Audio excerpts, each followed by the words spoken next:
You're watching Press TV's news review, where we look deeper into some of the top stories of the day.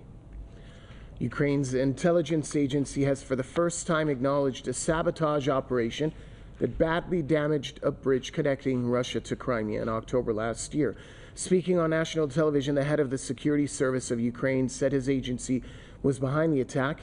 Vasyl Malyuk was referring to the explosion that was caused by a truck bomb and left 3 people dead. Ukraine had not officially claimed responsibility, but Russia then blamed it on Kiev, calling it a terrorist act.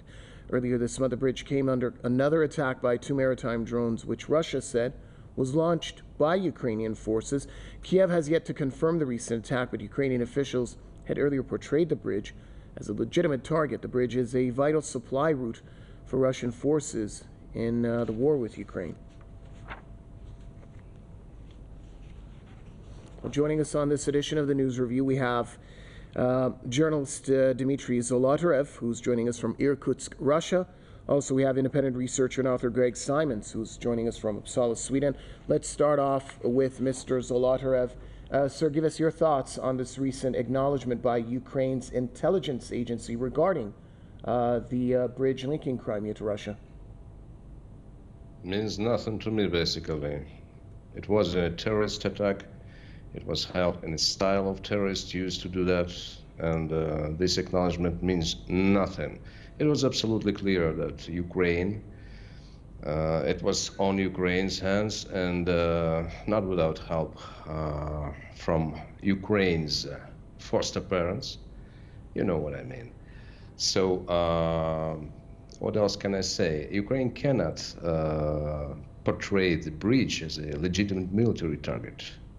Neither last year, neither this year, any military transport was damaged by the attack. In both cases, a few civilians died.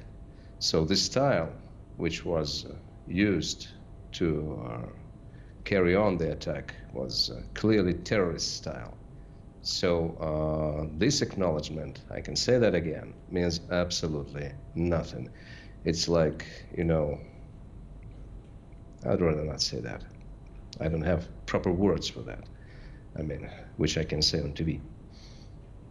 Greg Simons, let's bring you in on the discussion as well. First of all, give us your perspective on the claiming of responsibility for the attack on the Crimea bridge by Ukraine's intelligence agency. What does it mean? I mean, it was utterly obvious from the very beginning that Ukraine was behind it, and this was supported logistically by Ukraine's Western patrons. Now, I mean, what it demonstrates are 2 things. That Ukraine is willing to resort to attacking non-military or not entirely military targets in its efforts to wage this war, because it lacks the ability to confront military versus military, as evidenced by the counteroffensive. But also, if we look at what Ukraine has been saying, I mean, their credibility was very low before about what they said. I mean, we had the ghost of Kiev and all of these other fictions and propaganda, and this just demonstrates that Ukraine has a problem telling the truth and admitting things from the beginning. I mean, it's not a good look for credibility when this is something required for legitimacy, which is what they're trying desperately to seek. Mr. Simon, staying with you, by your observation, how would you assess Ukraine's counteroffensive and the level of success it has achieved against Russia so far? Well, I wouldn't be as generous as to call it success because they've suffered appalling losses and they have not really got anything to show for it. And in some areas, you have the Russian forces launching a counteroffensive and pushing them back. So, I mean, it was as is predicted before the counteroffensive began, and one can see that there is some kind of frustration from the US and other patrons that there is absolutely little to nothing to show beyond dead Ukrainian soldiers and destroyed Western equipment. Hence the remark in Vilnius that if Ukraine was not able to show any tangible progress by November 2023, that the West may start scaling back their support and assistance, which Ukraine needs because it's incapable of fighting war on itself.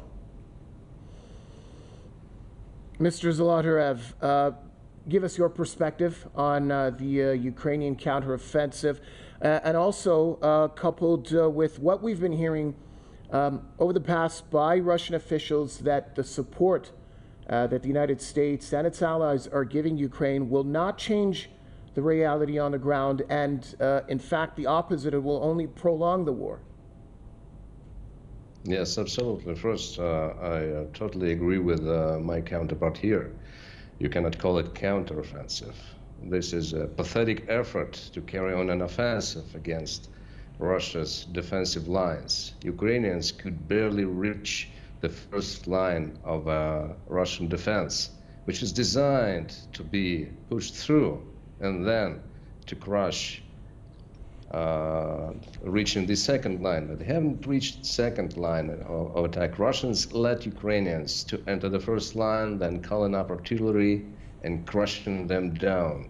Or they let Ukrainians go through the minefields, die there.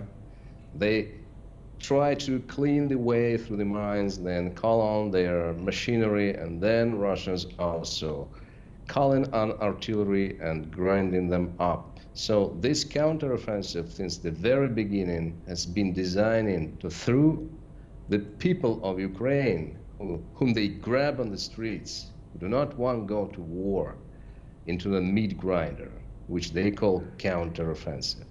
So this is a dead-born child since the very beginning.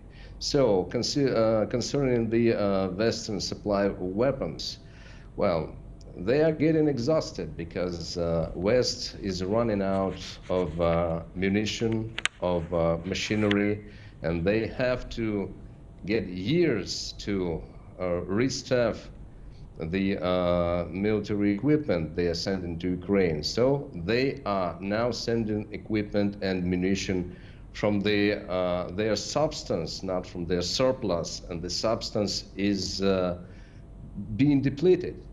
So anyway, they do have substance, they do have military stacks, so they are only prolonging the agony of Ukraine, of Ukrainian army. They continue to kill Ukrainian soldiers in huge numbers, so by sending Ukraine ammunition and weapons. So this is totally immoral, and what I see in it, that the military industrial complex of Western countries just using that for making more money. Less munition, less machinery means more military contracts for the military industrial complex of Western countries. That's only it. It's only money. And Ukraine means nothing to them. They are using Ukraine as a, as a foil, which is absolutely, disposable.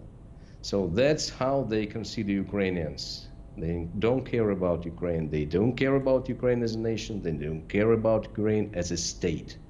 They're just using them to for bleeding Russia and just doing their war, using Ukrainians to do the war for them.